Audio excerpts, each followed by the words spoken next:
Sugar can be hard to reduce in your diet. It's literally everywhere, and sugar cravings can be really difficult to manage. How do I know it?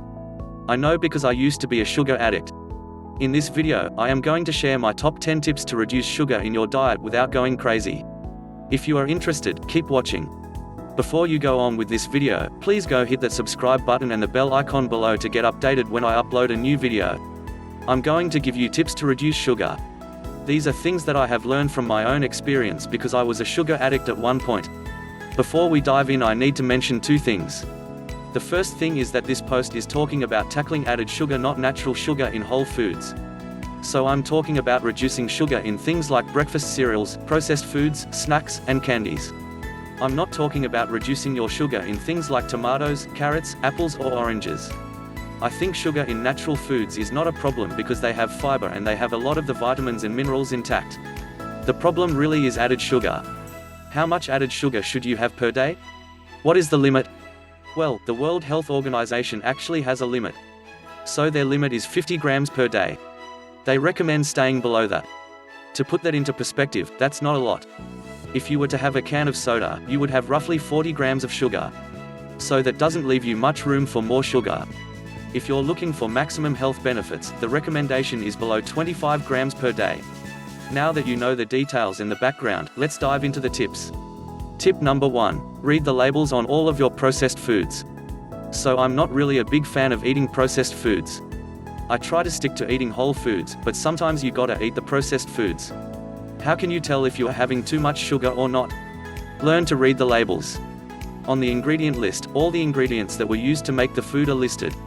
The first ingredient is typically the one that is used the most, and the last ingredient is the one that is used in the least quantity.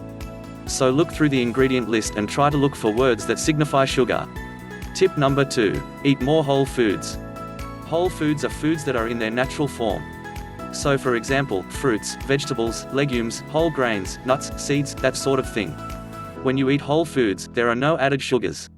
It's not processed, no one added sugar to it. So if you have a diet that is primarily whole foods, you automatically reduce the amount of sugar in your diet. Tip number 3. Don't drink your calories. One of the easiest ways to have too much sugar is to drink it. Because it doesn't feel like we're getting that much. And it's just very easy to overdo. So whenever I'm drinking something, I'm very mindful of the amount of sugar in it. I try to ask for unsweetened beverages whenever I am going to a cafe. If I'm getting an iced tea or an iced coffee, I try to get it unsweetened. And if you're going for bottled beverages, refer to point 1, which was to read the label. So try not to drink all of your calories in the form of sugar. Tip number 4. Avoid relying on healthy sweeteners too much. I really wish someone had told me this. When I transitioned from a high sugar diet to a low sugar diet, I went from using white sugar to using things like coconut sugar, maple syrup. I used honey, brown rice syrup. I used all these natural sweeteners, and you know what? I basically replaced my white sugar addiction with a natural sugar addiction. I was still addicted to sugar and I still overdid it. I'm not saying you can never have natural sugar. Just bear in mind that it is very concentrated and it isn't as good for your health as having fresh fruit. Tip number 5. Eat more protein. When you don't eat enough protein with every single meal, your blood sugar tends to be a little bit erratic. So let's say you have breakfast, it's a sugary breakfast cereal with a little bit of milk. And you're out the door at around 8 o'clock. So you've had your breakfast around 7:30. By the time 10:30 rolls around, you're probably going to be hungry. That's because your breakfast didn't have enough protein and it had too much sugar. So your blood sugar went up, and then you had the dip, and during the dip, you have that sugar craving. If you want to prevent sugar craving, a good idea is to get enough protein with every single meal. Tip number 6. Eat more healthy fats. This is along the same line as eating more protein. So basically, when you eat enough fat with all of your meals, you're less likely to have those sugar cravings because your blood sugar levels are stable and you're fuller for longer. So I recommend that you eat fats from whole food sources, not from things like oil. Because when you have fat from whole food sources, you're actually getting all of the nutrition. Let's say you were to compare avocado oil to avocados. Avocado oil is just pure fat, there is nothing in there by fat. But avocados have vitamins such as vitamin B, they have the K vitamin, they also have vitamin E and fiber. So when you're getting your fat from avocado, not the oil, you're getting a lot more nutrient bang for your buck. Tip number 7. Remove temptations. If you have sugary snacks lying in your cupboard, you're more likely to eat them. It's because they are right there. You're not going to have sugary snacks if they are not in your home. So it's sort of like an out of sight, out of mind situation. It's very unlikely that you're going to get dressed, get in your car and go to the grocery store when that sugar craving strikes. Tip number 8. Keep low sugar, whole food treats around. Just because you can't have the sugary snacks, that doesn't mean you can't enjoy yourself. So I recommend keeping some low sugar snacks around at home. You can keep freshly cut fruit in your fridge if that helps, but sometimes you want something a little extra. So one simple thing that you could do is frozen grapes.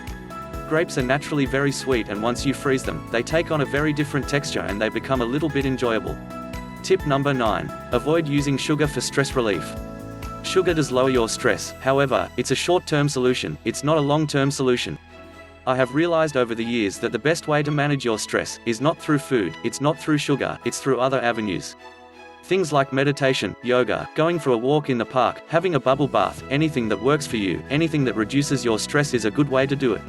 One of the things that I find really helps with stress management is self-care. Tip number 10. Never say never. The problem with having a black and white approach to sugar is that it doesn't work long-term. Life is about finding balance.